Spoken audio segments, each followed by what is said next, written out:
Hello students of BCom third year money and financial systems में आज हमारा topic है origin of regional rural banks, क्षेत्रीय ग्रामीण बैंक का उद्भव। इसमें सुनिए, ग्रामीण वित्त के क्षेत्र में व्यापारिक बैंकों एवं सहकारी साख समितियों के प्रयासों की पूरक संस्था के रूप में क्षेत्रीय ग्रामीण बैंक की आवश्यकता एक लंबे अरसे से महसूस की जा रही थी, क्योंकि ग्रामीण क्षेत्रों में वित्तीय साख की संस्थागत संस्थाएं या तो नगण्य थीं या उनकी संख्या अपर्याप्त थी। कृषकों को परंपरागत ऋण व्यवस्था से छुटकारा दिलाने की दृष्टि से सरकार द्वारा वर्ष 1972 में आर.जी. सरैया की अध्यक्षता में एक बैंकिंग आयोग का गठन किया गया। इस आयोग ने व्यापारिक बैंकों की शाखाओं के विस्तार के साथ साथ क्षेत्रीय ग्रामीण बैंक की स्थापना का सुझाव दिया, ताकि लघु एवं सीमांत कृषकों, ग्रामीण कारीगरों एवं फुटकर व्यापारियों आदि के ऋण समस्याओं का अच्छी तरह समाधान किया जा सके। आयोग की सहमति थी कि व्यापारिक बैंकों को ग्रामीण क्षेत्रों में ऋण सुविधा उपलब्ध कराने में मुख्य रूप से कुछ कठिनाइयों का सामना करना पड़ता है। यथा ग्रामीण क्षेत्रों में व्यापारिक बैंकों के विस्तार पर अधिक व्यय आता है। व्यापारिक बैंकों के पास ग्रामीण किसानों की वित्तीय समस्याओं को समझने एवं उनके अनुरूप कार्य करने के लिए आवश्यक मशीनरी का अभाव है। इस सुझाव की उपयुक्तता पर विचार करने के लिए एम. नरसिम्हा की अध्यक्षता में गठित समिति ने भी कुछ चुने हुए क्षेत्रों में ग्रामीण बैंक स्थापित किए जाने को उचित बताया।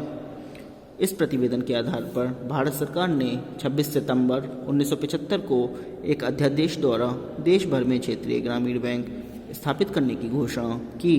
इस अध्यादेश के आधार पर 2 अक्टूबर 1975 को 4 राज्यों में 5 क्षेत्रीय ग्रामीण बैंकों की स्थापना की गई।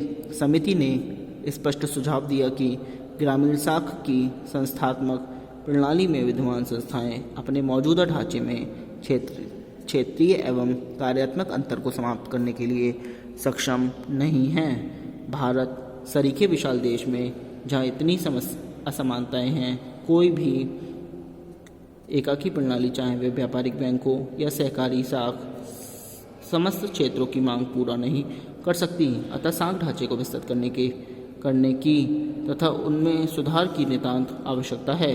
इस संदर्भ में कार्यकारी दल की क्षेत्रीय ग्रामीण बैंक में सहकारी संस्था और व्यापारिक बैंक के गुणों का समावेश होने के संबंध में रिपोर्ट उल्लेखनीय है। कॉमा इन्वर्टेड कॉमा में एक ऐसी संस्था की आवश्यकता है जो ग्रामीण समस्याओं की पहचान एवं स्थानीय सोच में तादाद में स्थापित कर सके एवं जो गुण सहकारी संस्थाओं में हैं और जिसमें व्यापारिक बैंकों के समान व्यवसाय संगठन का गुण हो, जमाओं को गतिशील बनाने की योग्यता हो, केंद्रीय मुद्रा बाजार में पहुंच हो एवं आधुनिक दृष्टिकोण हो।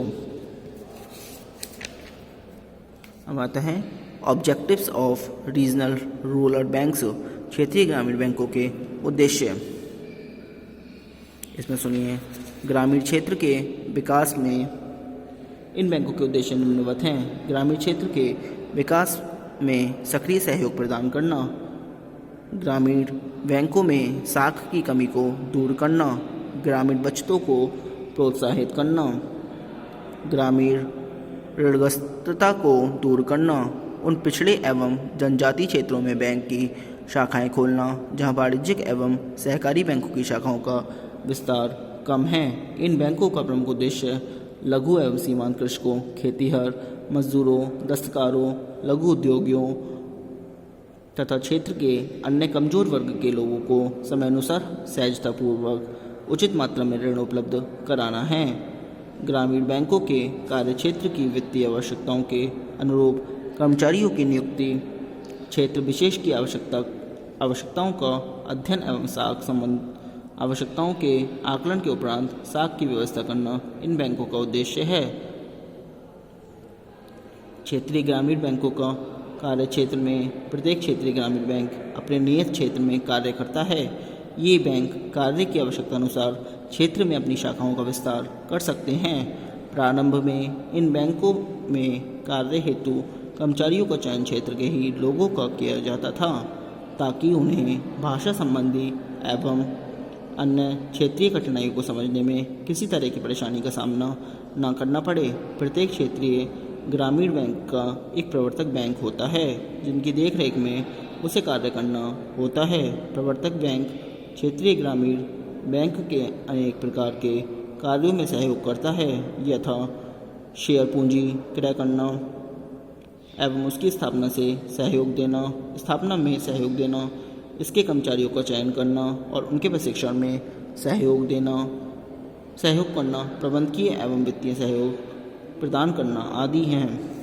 आगे देखें।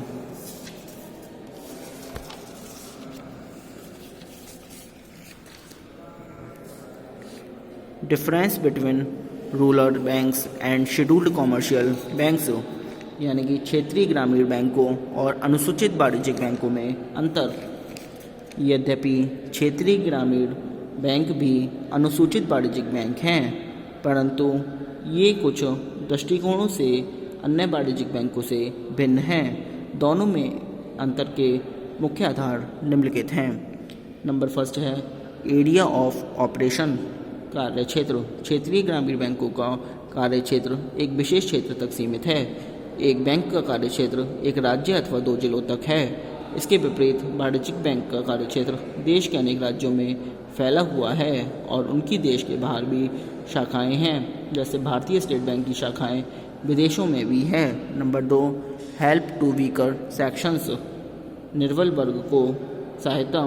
क्षेत्रीय ग्रामीण बैंक विशेष रूप से छोटे और सीमांत किसानों, कृषि मजदूरों, ग्रामीण कारीगरों, छोटे उद्यमियों और अल्प पूंजी वाले व्यापारियों व निर्माताओं को ऋण व अग्रिम प्रदान करने के लिए स्थापित किए गए हैं। वाणिज्यिक बैंकों का कार्यक्षेत्र इनकी तुलना में बहुत व्यापक है। वे प्रधानतः व्यापारियों को नकद साख की सुविधा प्रदान करते हैं। अप्रैल 1997 से प्राथमिक क्षेत्र को ऋण देने का कार्य क्षेत्रीय ग्रामीण बैंकों को सौंपा गया है और उनकी ब्याज दरों के निर्धारण को भी नियंत्रण मुक्त कर दिया गया है। नंबर 3 आता है रेट ऑफ इंटरेस्ट, यानी कि ब्याज की दर। क्षेत्रीय ग्रामीण बैंकों के संबंध में यह निश्चित कर दिया गया है कि उनकी ब्याज की दर सहकारी बैंकों द्वारा ली जाने वाली ब्याज की दर से अधिक नहीं होगी। वाणिज्यिक बैंकों के संबंध में इस प्रकार का कोई प्रतिबंध नहीं है।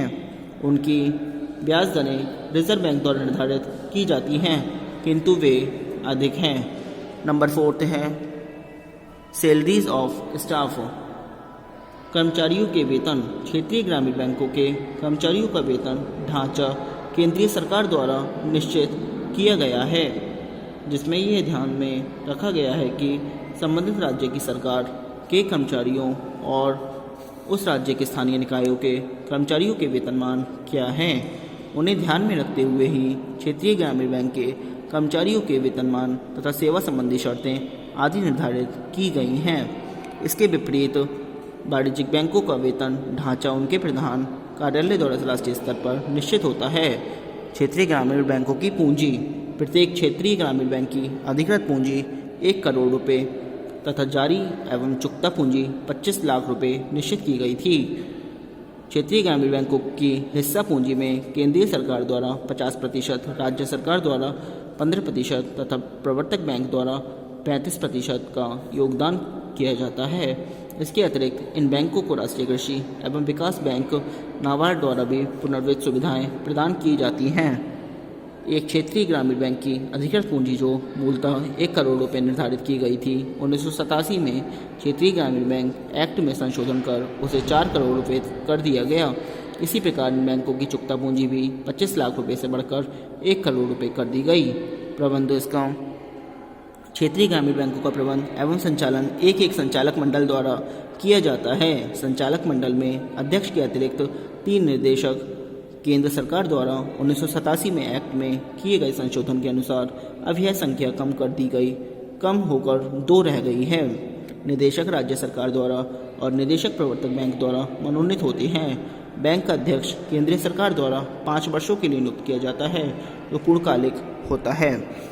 अब आता है प्रोग्रेस ऑफ आरआरबी, क्षेत्रीय ग्रामीण बैंकों की प्रगति। इसमें सुनिए, नंबर 1 है शाखा विस्तार। सर्वप्रथम 2 अक्टूबर 1975 को पूरे देश में 5 क्षेत्रीय ग्रामीण बैंक उत्तर प्रदेश के मुरादाबाद एवं गोरखपुर, हरियाणा के भिवानी, राजस्थान के जयपुर और पश्चिम बंगाल के मालदा में स्थापित किए गए। इन बैंकों के प्रवर्तक बैंक क्रमशः syndicate bank, state bank of India, Punjab national bank, United commercial bank और यूनाइटेड बैंक ऑफ इंडिया थे। इन बैंकों की संख्या मार्च 2005 तक 196 थी। क्षेत्रीय ग्रामीण बैंकों के संबंध में गठित किए गए कार्यकारी दल केलकर समिति की सिफारिशों के अनुसार अप्रैल 1987 के उपरांत कोई नया क्षेत्रीय ग्रामीण बैंक नहीं खोला गया है। नंबर 2 आता है ऋण विस्तार। क्षेत्रीय ग्रामीण बैंकों का प्रमुख उद्देश्य ग्रामीण क्षेत्रों में कमजोर वर्ग के लोगों को ऋण सहायता उपलब्ध कराना है। इस तथ्य को दृष्टिगत रखते हुए इन बैंकों ने मार्च 1992 तक